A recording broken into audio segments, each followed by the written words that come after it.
یہ مہینہ ربیع الثانی کا مہینہ ہے اور سیدنا شیخ عبد القادر جیلانی رضی اللہ تعالیٰ عنہ کے حوالے سے خاص طور پر اس کو جانا جاتا ہے، اور اس میں بعض اوقات کچھ محافل کا انعقاد ہوتا ہے جن کو 11ویں کا نام دیا جاتا ہے۔ اکابرین نے اس کی وجہ تسمیہ گویا کہ یوں بیان فرمائی ہے کہ سیدنا شیخ عبد القادر جیلانی رضی اللہ تعالیٰ عنہ ہر مہینے کی 11 تاریخ کو اپنے جو اسٹوڈنٹس تھے، آپ کے مدرسے میں ٹھہرے ہوئے بچے تھے، انہیں اہتمام کے ساتھ کھانا کھلایا کرتے تھے، اور ارادہ یہ ہوتا تھا کہ اس کا ثواب سید عالم صلی اللہ علیہ وسلم کو ایصال کر دیا جائے، یعنی گویا کہ سرکار صلی اللہ علیہ وسلم کے ایصال ثواب کے لیے کھانا کھلانا آپ کی عادت میں شامل تھا۔ جب آپ کا وصال ہوا تو آپ کے متبعین نے اسی آپ کے طریقے کو جاری رکھا، اور اس میں نبی کریم صلی اللہ علیہ وسلم کے ساتھ ساتھ پھر آپ کے لیے بھی ایصال ثواب کا ارادہ کیا گیا۔ جب یہ معاملہ بر صغیر پاک و ہند میں آیا تو یہاں کے لوگوں نے اس کا نام 11ویں رکھ دیا، جی 11ویں شریف کی نیاز ہے یا 11ویں شریف کا کھانا ہے، اور اسے باقاعدہ ایک محفل کا پھر روپ دے دیا گیا کہ اس میں سیدنا شیخ عبد القادر جیلانی رضی اللہ تعالی عنہ کی نظم اور نثر میں منقبتیں اور فضائل ذکر کیے جاتے ہیں۔ اس کے بعد کھانا وغیرہ کھلا دیا جاتا ہے اور اس کو کہہ دیتے ہیں یہ 11ویں شریف کی محفل ہے۔ تو گویا کہ 11ویں جو ہے یہ 11ویں شریف کا کھانا جو کھلایا جاتا ہے یہ ایصال ثواب کی ایک صورت ہے، ایصال ثواب کے قصد و ارادے سے اس کا انعقاد کیا جاتا ہے۔ اب سوال یہ پیدا ہوتا ہے کہ اس کو کہتے کیا، اس کی شرعی حیثیت کیا ہے، اور اس کو شرعی اس کا نام کیا رکھا جائے؟ تو اس کو ادباً نظر بھی کہتے ہیں، نیاز بھی کہتے ہیں۔ اس کو یوں سمجھ لیجئے کہ اگر کسی آپ دنیاوی بڑے شخص کی بارگاہ میں کوئی تحفہ پیش کرتے ہیں تو اس کو ادباً کہتے ہیں جی نظر پیش کر دی، نیاز پیش کر دی، چونکہ اس کھانا کھلانے سے مقصود ان بزرگ کو ثواب پہنچانا ہوتا ہے، گویا کہ ثواب ان کی خدمت میں پیش کرنا ہوتا ہے، اس لیے اسے بھی نظر اور نیاز کا نام دے دیا جاتا ہے۔ اس کی شرعی حیثیت اگر اچھی نیت کے ساتھ ہو اور تمام قیودات شرعیہ کا لحاظ رکھا جائے، اس میں کوئی خرافات شامل نہ ہوں، تو مستحب کی ہے کہ اس میں ثواب حاصل ہوگا، کرنے والے کو انشاءاللہ اس کی نیت کے مطابق اللہ تبارک و تعالی نیکی عطا فرمائے گا، اور اس کا کرنا کوئی فرضیہ واجب نہیں ہے، لیکن کریں گے تو ثواب حاصل ہوگا اچھی نیت کے ساتھ۔ اب یہ سوال پیدا ہوتا ہے کہ یہ نیاز جو ہے ہوتی ہے یہ شرعاً اس کا کھانا کیسا ہے؟ تو اس میں کچھ ڈاؤٹس پیدا ہو جاتے ہیں یا وسوسے پیدا ہوتے ہیں کہ یہ ایک کھانا ہے اور اس کھانے پر غیر اللہ کا نام لے لیا جاتا ہے، جیسے کہا گیا جی غوث پاک کی نیاز، اور جس چیز پر غیر اللہ کا نام لے لیا جائے اس کا کھانا شرعاً جائز نہیں ہوتا ہے۔ اور اس پہ بطور دلیل سورہ بقرہ کی آیت نمبر 173 بعض اوقات ذکر کی جاتی ہے۔ اللہ تعالیٰ نے فرمایا کہ انما حرم علیکم المیتۃ والدم ولحم الخنزیر وما اہل بہ لغیر اللہ۔ اللہ تعالیٰ فرماتا ہے کہ محض حرام کیا گیا، یہ حرام کیا اللہ تبارک و تعالیٰ نے تم پر مردار کو، خون کو، خنزیر کے گوشت کو، وما اور وہ جو اہل بہ پکارا گیا ہو، آواز بلند کی گئی ہو اس کے ساتھ، لغیر اللہ اللہ کے غیر کے لیے۔ تو یہاں ماں سے مراد جو ہے وہ بعض حضرات ہی کہتے ہیں کہ اس سے ہر چیز مراد ہے، چنانچہ اس سے کھانا بھی مراد ہے، ہر وہ کھانا جس پر غیر اللہ کا نام پکار لیا گیا ہو اللہ تعالیٰ نے فرمایا وہ کھانا حرام ہے۔ تو پہلے تو میں آپ کو اس کا صحیح جو مفہوم ہے وہ عرض کر دیتا ہوں کہ یہ آیت اس طرح کھانوں کے لیے استعمال کرنا اور نیاز کے لیے استعمال کر کے اس کو حرام قرار دینے کی کوشش کرنا، یہ ایک بہت بڑی علمی خیانت ہے، ایسا نہیں ہونا چاہیے، اور اگر کوئی اس خیانت سے باز نہ آئے تو وہ خود اعتراض سے بچ نہیں سکتا ہے۔ یہاں جو ہمارے اکابرین ہیں وہ فرماتے ہیں کہ یہاں ماں سے مراد وما اہل بہ لغیر اللہ، اور وہ جو جس پر اللہ کے غیر کو پکارا گیا ہو، اس کے نام کو بلند آواز سے ذکر کیا گیا ہو، یہاں ماں سے مراد عموم نہیں ہے، بلکہ وہ جانور ہے جس پر بوقت ذبح غیر اللہ کا نام لیا گیا ہو۔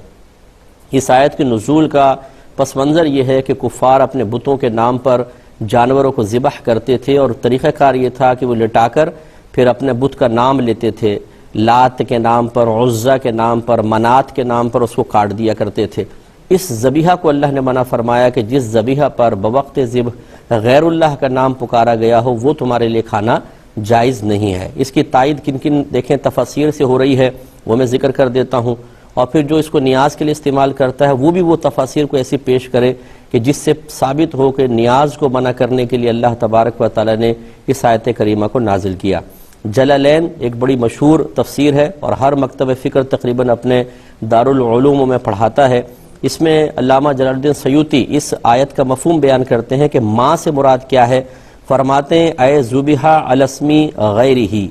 یعنی اس سے مراد وہ جانور ہے جسے اللہ تبارک و تعالیٰ کے غیر کے نام پر ذبح کیا گیا ہو۔ والاحلال رفع الصوت، احلال کا مطلب ہوتا ہے آواز کو بلند کرنا۔ وَكَانُوا يَرْفَعُونَهُ عِنْدَ الذِّبْحِ لِآلِهَتِهِمْ عِنْدَ الذَّبْحِ لِآلِهَتِهِمْ، اور یہ فرماتے ہیں کہ وہ جو کفار تھے سرکار کے دور میں وہ ذبح کے وقت اپنے خداؤں کے نام کو بلند آواز سے ذکر کیا کرتے تھے۔ تفسیر بیداوی بڑی مشہور تفسیر ہے اور یہ بھی مختلف مکاتب فکر میں پڑھائی جاتی ہے۔ اے رفع به الصوت عند ذبحه للصنم، یعنی بلند کیا جاتا ہے اس کے ساتھ، یعنی وہ جانور مراد ہے کہ بلند کیا جاتا ہے اس کے ساتھ آواز کو اس کے ذبح کے وقت بتوں کے لیے، یعنی بتوں کے لیے اسے ذبح کرنے کے وقت جو آواز کو بلند کیا جاتا ہے وہ یہاں مراد ہے۔ تفسیر کبیر بڑی مشہور ہے، اسے بھی ہر مکتب فکر ایکسیپٹ کرتا ہے، فرماتے ہیں وَالذَّابِحُ مُحِلٌّ، ذابح ذبح کرنے والا یہ بلند آواز کرنے والا ہے۔ لِأَنَّ الْعَرَبَ كَانُوا يَسْمَعُونَ الْأَوْثَانَ عِنْدَ الذَّبْحِ، کیونکہ عرب لوگ اپنے بتوں کو ذبح کے وقت اپنی آواز سنایا کرتے تھے۔ وَيَرْفَعُونَ أَصْوَاتَهُمْ بِذِكْرِهَا، اور وہ اپنی آوازوں کو ان بتوں کے ذکر کے وقت بلند کیا کرتے تھے۔ تفسیر ابن کثیر اس کو بھی بہت مشہور تفسیر ہے، یہ فرماتے ہیں وَهُوَ مَا ذُبِحَ عَلَى غَيْرِ اسْمِهِ تَعَالَى مِنَ الْأَنصَابِ وَالْأَنْدَادِ، اور وہ اس سے مراد وہ جانور ہے کہ جسے اللہ تبارک و تعالیٰ کے غیر کے نام پر ذبح کیا گیا ہو، بتوں کے لیے یا شرکاء کے لیے۔ اور تفسیر خازن میں ہے کہ یعنی وَمَا ذُبِحَ لِلْأَصْنَامِ وَالطَّوَاغِيتِ، یعنی اس سے مراد وہ جانور ہے جسے بتوں اور شیاطین کے لیے ذبح کیا گیا ہو۔ تفسیر کشاف علامہ زمخشری کی بڑی مشہور تفسیر ہے، اے رفع به الصوت للصنم، یعنی وہ جانور مراد ہے کہ بت کے لیے جس پر آواز کو بلند کیا گیا ہو۔ وَذَلِكَ قَوْلُ أَهْلِ الْجَاهِلِيَّةِ، اور یہ اہل جاہلیت کا قول ہوتا تھا، بِاسْمِ اللات والعزا، یعنی وہ اس طرح کہتے تھے لات کے نام کے ساتھ، عزا کے نام کے ساتھ۔ تفسیر طبری میں ہے وَمَا ذُبِحَ لِلْآلِهَةِ وَالْأَوْثَانِ، وہ جانور مراد ہے جسے بتوں کے لیے اور اپنے خداؤں کے لیے وہ لوگ ذبح کیا کرتے تھے۔ یہ میں نے آپ کو 8-10 تفاسیر کے حوالے دے دیے کہ یہاں ماں سے مراد یہ نیاز وغیرہ تو ہے ہی نہیں، اب اسے اس طرح کھانے کے لیے استعمال کرنا اس کی شرعی حیثیت کیا ہے، یہ اس سے پوچھا جائے کہ جو غلط طریقے سے ان آیات کو ان کے لیے استعمال کر رہا ہے۔ اگر کوئی کہتا ہے کہ جی یہ تو اصل میں مفسرین نے لکھ دیا نا کہ ماں سے مراد ذبیحہ ہے، مات کا مطلب ہوتا ہے تو جو، اور جو سے مراد پھر ہر شے ہے جس پہ غیر اللہ کا نام لیا جائے وہ حرام ہو جاتی ہے، اس کا جواب میں دیتا ہوں۔ تو اب اگر کوئی کہے کہ جی یہ ہمیں مفسرین کو ہم رد کرتے ہیں، بالکل بڑے بڑے اکابرین جو سن 3 ہجری سن 4 ہجری کے ہیں انہیں سمجھ میں نہیں آئی، یہ 15ویں صدی ہجری کے اندر سمجھ میں آنا شروع ہوا کہ یہاں ماں سے مراد ذبیحہ نہیں ہے بلکہ اور چیزیں ہیں۔ چلے اگر آپ کی یہ بھی آپ کی تعویل قبول کر لی جائے کہ ماں سے مراد ہر وہ شے ہے جس پہ غیر اللہ کا نام پکارا گیا ہو، تو میں آپ سے پوچھتا ہوں اگر آپ قربانی کا جانور لے کر آئیں اور کوئی پوچھے یہ کس کا جانور ہے، اب بتائیں اس پہ اللہ کا نام لیں گے یا غیر اللہ کا؟ اگر آپ کہتے ہیں کہ جی میرا جانور ہے، چودھری اکرم صاحب کا جانور ہے، تو آپ نے اس پر غیر اللہ کا نام پکار دیا، جانور حرام ہوگا۔ اگر آپ کہیں کہ نہیں یہ تو صرف ایک شناخت کے لیے بیان کیا گیا، اصل میں تو جانور اللہ کے لیے ہی ذبح کریں گے، تو پھر اس کھانے کے اندر کیا پرابلم ہے؟ اس کھانے میں جو نیاز کھلائی جاتی ہے، اس میں یاد رکھیں مسلمانوں کا بنیادی نظریہ اور عقیدہ یہی ہوتا ہے، ان کی سوچ اور فکر یہ ہوتی ہے کہ کھانا صرف اللہ کے لیے ہوگا، اللہ تعالیٰ کی بارگاہ سے ہی ثواب ملے گا، اللہ تعالیٰ کا ہی قرب حاصل کرنا مقصود ہے، صرف ثواب فلاں بزرگ کو پہنچائیں گے، یہ ارادہ ہوتا ہے کہ اس کا ثواب فلاں بزرگ، ورنہ کھانا اللہ کے لیے ہوتا ہے،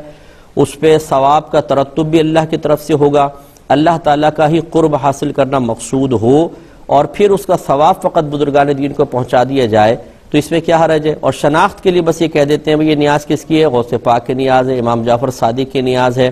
یہ خواجہ صاحب کی نیاز ہے، تو یہ صرف شناخت کے لیے ہے، یہ نہیں ہے کہ اس نیاز کو ان بزرگوں کی بارگاہ میں پیش کر کے ان کی توجہ اور ان کا قرب حاصل کرنا مقصود ہو، ان کی رضا کے لیے کھانا کھلایا جا رہا ہو، ایسا نہیں ہوتا ہے۔ خلاصہ کلام یہ ہے کہ نیاز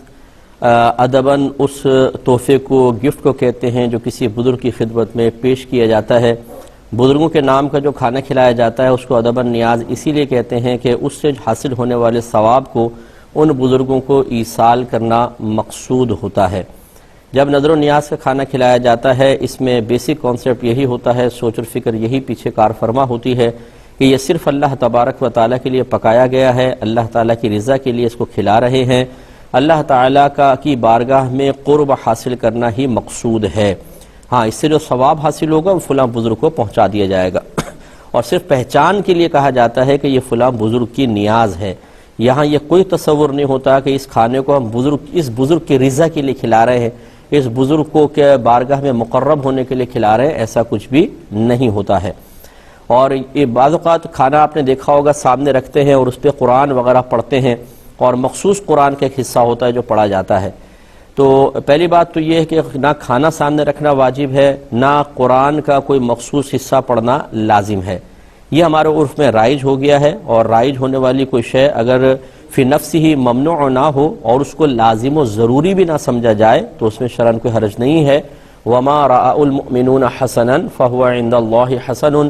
نبی کریم صلی اللہ علیہ وسلم فرماتے ہیں کہ جو مومنوں کے نزدیک اچھا ہے وہ اللہ تبارک و تعالیٰ کے نزدیک بھی اچھا ہے۔ پھر بھی رکھتے کیوں ہیں، میں عرض کرتا ہوں ایک کال لینے کے بعد۔ السلام علیکم۔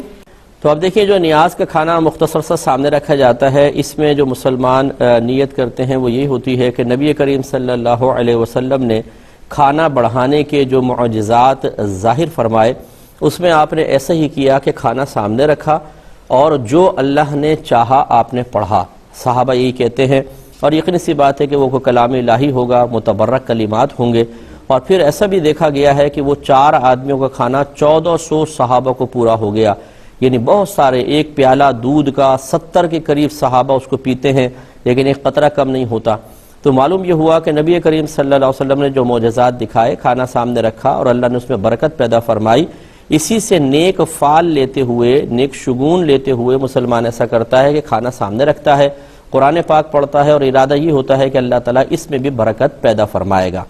اور جیسے میں نے آپ کو بتایا قرآن کا ایک مخصوص، اب یہ قاری حضرات حصہ پڑھتے ہیں، حافظ حضرات، اور مخصوص ترتیب سے پڑھتے ہیں۔ یہ بھی کوئی فرضیہ واجب نہیں ہے، یہ ہمارے ہاں رائج ہو گیا ہے تو منع بھی نہیں ہے۔ اگر کوئی صرف سورہ فاتحہ اور 3 بار سورہ اخلاص پڑھ لے، 1 مرتبہ آیت الکرسی، 3 مرتبہ سورہ اخلاص پڑھ لے، یہ بھی کافی ہے۔ لیکن اگر کوئی مروجہ، یہ جو ختم جس کو ہم کہہ دیتے ہیں یا نیاز کے اوپر پڑھ رہے ہوتے ہیں، اس میں بھی شرعاً کوئی حرج نہیں ہے، اگر اس کو، وہی بات ہے کہ فرض اور واجب نہ سمجھا جائے، اپنے پاس سے اس کو لازم و ضروری نہ ٹھہرا لیا جائے تو پھر کوئی حرج نہیں ہوتا ہے۔ امید ہے کہ نیاز سے متعلق تھوڑی سی باتیں آپ کو سمجھ میں آئی ہوں گی۔